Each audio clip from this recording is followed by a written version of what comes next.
Hey, what's going on, No Nation? CJ Wilson here with DoakTalk. I'm your host. We're in the midst of fall camp, so I'm going to bring you guys some tidbits in regards to the last few practices that have occurred for FSU. Like I said, we're in the middle of fall camp, so it's a lot of excitement going around. The team has put on the full pads, so it's been a lot of hitting and things like that. So let's jump right into it and give you guys some quick hitters in regards to what's been happening on FSU campus in regards to practice. But before we get started, make sure you guys like this video and subscribe to the channel. Again, please like this video and subscribe to the channel. It does a world of favors for the DoakTalk community and gets our information out to FSU fans like yourself who want to hear about their favorite team. So again, make sure you guys like this video and subscribe to the channel. All right, let's jump right into it. Quarterbacks. I know everybody want to hear about the quarterbacks, right? DJU has been perfectly fine, making a lot of plays for FSU thus far in the pass game and in the running game with his legs. Norvell stated recently in one of his press conferences that DJ has a great grasp of the offense. He's, I guess, more progressed and more well-rounded in the offense than he thought he would be at this point in time. So he's very confident in DJ and what he brings to the table. But like I said, it's just some things that can make DJ better. It's not necessarily a DJ issue. It's the guys around him, for specifically the receivers. We got to be more consistent catching the ball. It's been a lot of drops and catches and things like that. Drops and catches. We're not consistent. We'll make a splash play, a wild play that make you turn your head, then come back and drop an easy one where, you know, it's a routine pass catch that you should be able to make on this level. But we end up dropping it due to a lack of focus. That's been the main issue with the receiver room thus far, is just too many inconsistencies and too many balls that are on the ground when they shouldn't be on the ground. It's a very talented group, but we just have to put everything together from a focus standpoint and start focus on catching the ball, bringing the ball in, and then make your move after the catch. A lot of times, especially with receivers, when it comes to drops, it's a focus issue, just not looking the ball in, trying to, you know, make a play after the catch before actually catching it. But the name of the game as far as the receiver is catching the football, so you have to do that first. A couple of the receivers that's been standing out the last few practices, Ja'Kai Douglas, he made a few splash plays, one for like 80 or so yards. Malik Benson, he had a wild catch that was on AZ. AZ didn't believe he caught it, but at the same time, like I said, we have these plays, but we got to take care of the routine plays as well, too. Dwayne McCoy is a guy that's been standing out in fall camp. Him and Elijah Moore are two guys that, from the receiver, from the freshman perspective, I feel like could play this year and will play this year. He's been making a lot of plays for FSU. I think FSU is going to utilize him in certain ways, and don't be surprised if he, you know, is within the rotation as a true freshman, along with Elijah Moore. He's a guy that just stands out when you look at him. I mean, he fits right in from a stature perspective. Looks like he's been in the college program a few years, but still has room to grow with his frame. But athleticism is off the charts. So it's a lot of excitement around those two freshmen, Dwayne McCoy and Elijah Moore.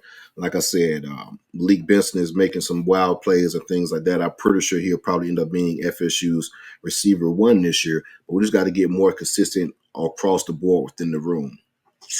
Another true freshman that's standing out on the offensive end, Mekhi Dansley. This kid is a player. Electric, speed, big play waiting to happen, whatever you want to call it. It's all wrapped in one, right? Whether it's the pass play, run play, he's just an explosive play waiting to happen. Had a few big 160-yarder or so in the 7-on-7 that would have went for a touchdown, and some more big plays in the running game. His speed is evident.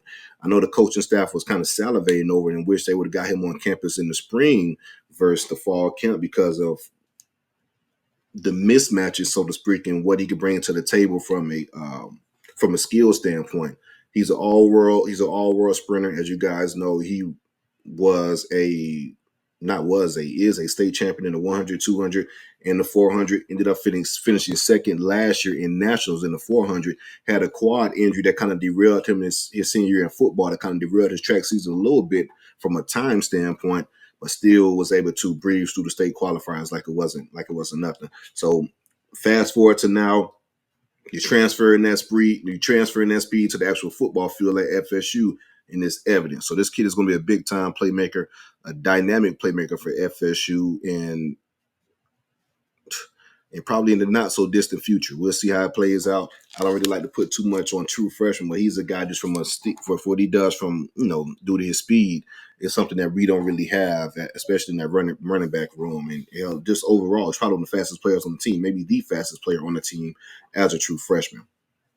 Let's move on to the defense a little bit. And the defense has been winning, right? And at this point in camp, if your offense is ahead of the defense, that's the issue. But I do think Mike Norvell also did point out the offensive inconsistencies and things like that. And I think it was more so just from a receiver standpoint. We got to get better in catching the football and being consistent catching the football.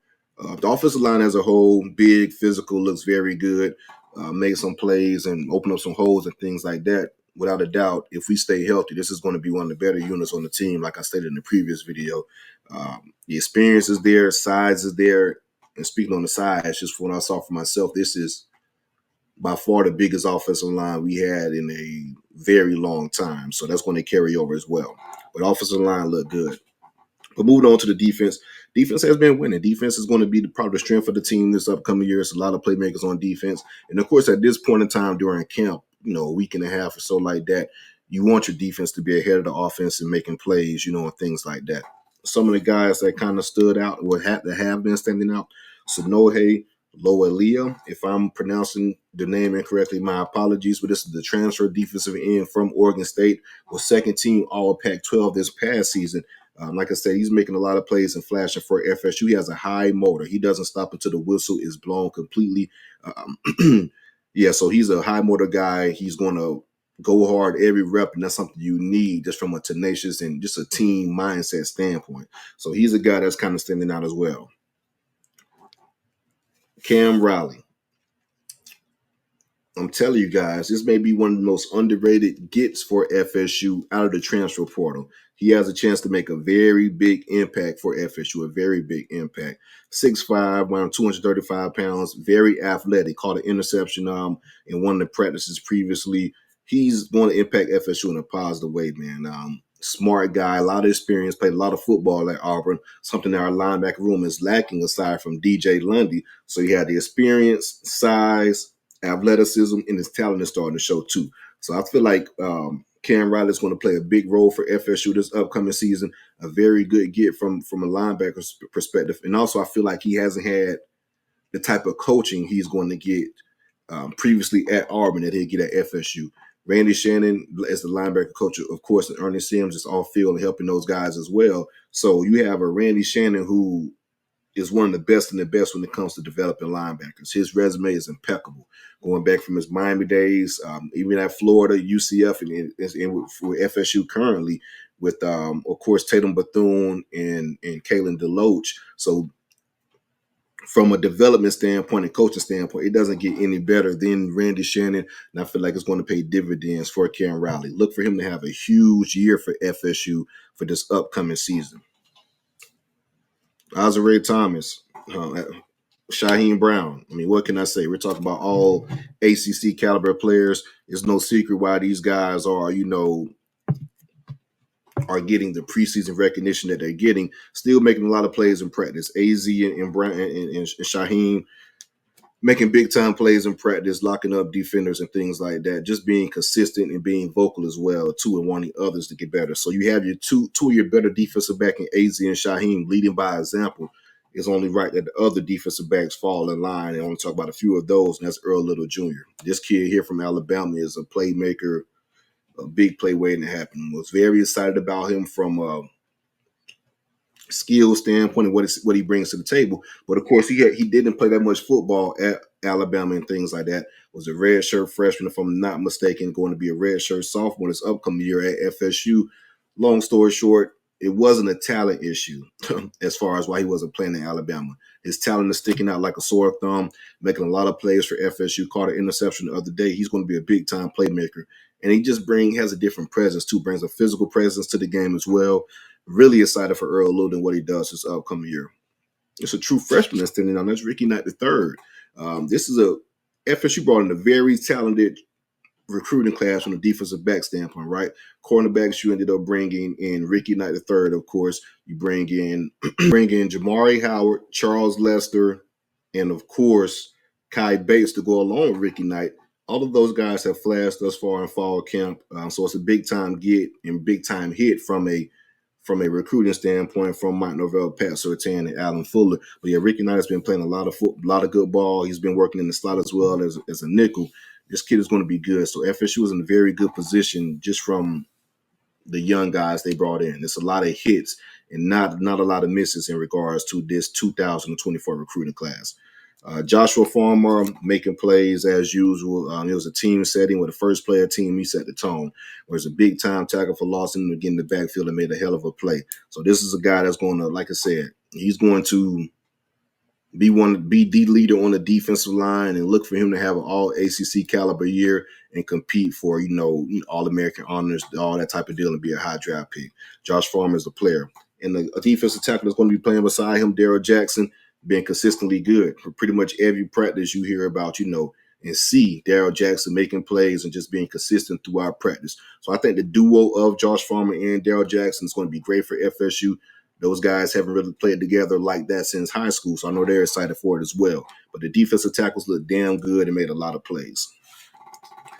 We're going to have an upcoming scrimmage coming up pretty soon, and we're going to have all the quick hitters following that scrimmage. But again, make sure you guys tap in with DoakTalk, like this video, and subscribe to the channel. We're in for a hell of a season, a real fun and exciting season for the FSU Seminoles for this 2024 fall camp and football season. Go Noles.